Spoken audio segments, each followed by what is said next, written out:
여러분 안녕하십니까? MBC 뉴스데스크 계속해서 대전 세종 충남 뉴스 전해드립니다. 지난 8월 용담댐 과다 방류로 피해가 생겼을 당시에 수자원공사는 기상청의 예측보다 비가 훨씬 많이 내려서 과다 방류를 하게 됐다고 해명을 했는데요. 하지만 취재 결과 자체 강우 분석으로 방류량을 결정했다가 화를 키운 것으로 드러났습니다. 윤웅성 기자가 보도합니다. 지난 8월 용담댐의 과다 방류로 수해가 발생했을 당시 수자원공사는 기상청의 예보보다 비가 너무 많이 오는 바람에 과다 방류를 할 수밖에 없었다며 기상청의 책임을 넘기는 듯한 입장을 보였습니다. 알고 있는 그 강우 예보보다 훨씬 더 많은 비가 내렸기 때문에 그런 그 방류량을 증가할 수밖에 없었다는 점을. 8월 7일 오전 9시 용담댐에서 금강홍수통제소로 보냈던 방류 승인 변경 요청 공문입니다. 이틀간 비가 최대 170mm 올 것으로 예상하고 초당 300톤으로 유지하던 방류량을 700톤으로 늘리겠다는 내용입니다. 그런데 8월 7일 새벽 기상청은 전북에 이틀간 최대 300mm 이상의 비가 내린다고 예보했고 실제 용담댐이 위치한 진안에는 400mm가 넘는 비가 내렸습니다. 기상청이 많은 비를 예보했지만 수자원공사는 자체 분석으로 댐 유역의 강우량을 예측하는 과정에서 실제와는 크게 다르게 분석한 겁니다. 기상청에서 이제 강우 예보가 발표되면 넓은 유역 전체에 최대 값으로 강우가 내린다고 보기는 좀 어려운 측면이 있습니다. 기상청을 탓하던 수자원공사는 결국 자체 분석 시스템의 한계점을 드러냈고 방류 피해 논란의 중심에 서게 됐습니다. 8월 7일, 8일 자체 예측에서도 실제와도 많이 달랐습니다. 수자원공사, 기상청, 홍수통제소 간에 긴밀한 협력 체계를 마련해야 되고요. 방류 피해 지역 농민들의 상처가 여전히 아물지 않고 있는 가운데 지난달 환경부는 뒤늦게 기상청과 홍수통제소, 수자원공사에 협업 강화 방안을 마련하겠다고 발표했습니다. MBC 뉴스 윤웅성입니다. 대전에서 사흘 만에 코로나19 확진자 3명이 추가돼 누적 확진자가 418명으로 늘었습니다.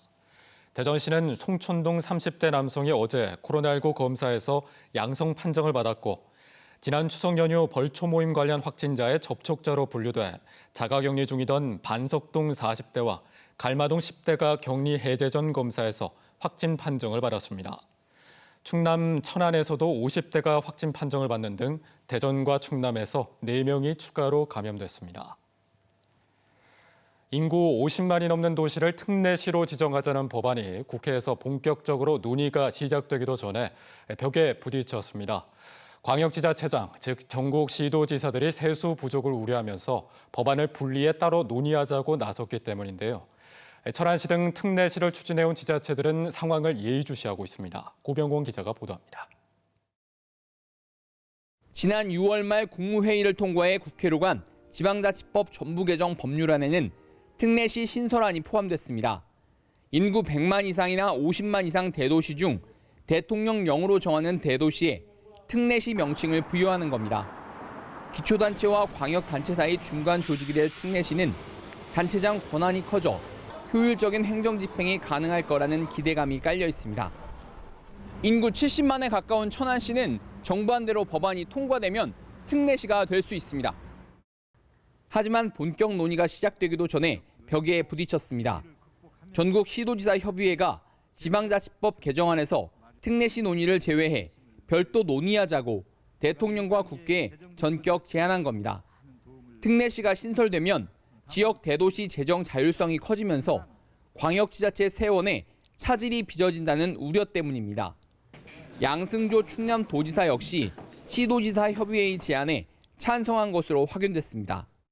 특히 특례시 조항 같은 경우는 삭제하거나 또는 분리해서 별도 법안으로 심의하는 등의 슬기로운 대처가 필요하다는 것이 대부분 우리 시도지사들의.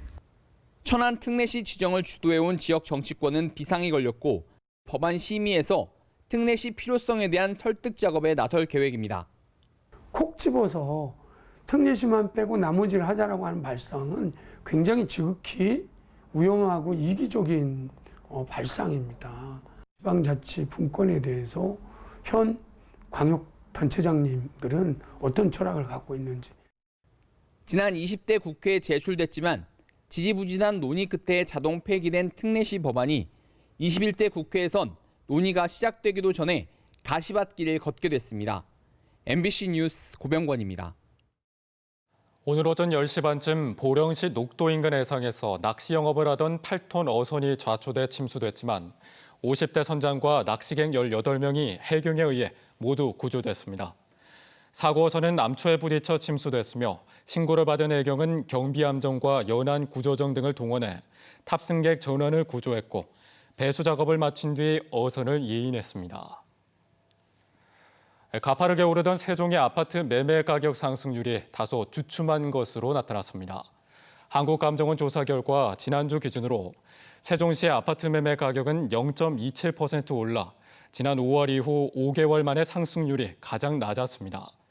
이는 행정수도 이전 논의가 불거진 이후 집값 급등에 피로감이 쌓여 상승폭이 둔해진 것으로 풀이되며 같은 기간 대전의 아파트 매매가는 0.24% 상승했습니다. 지금까지 대전, 세종, 충남에서 전해드렸습니다.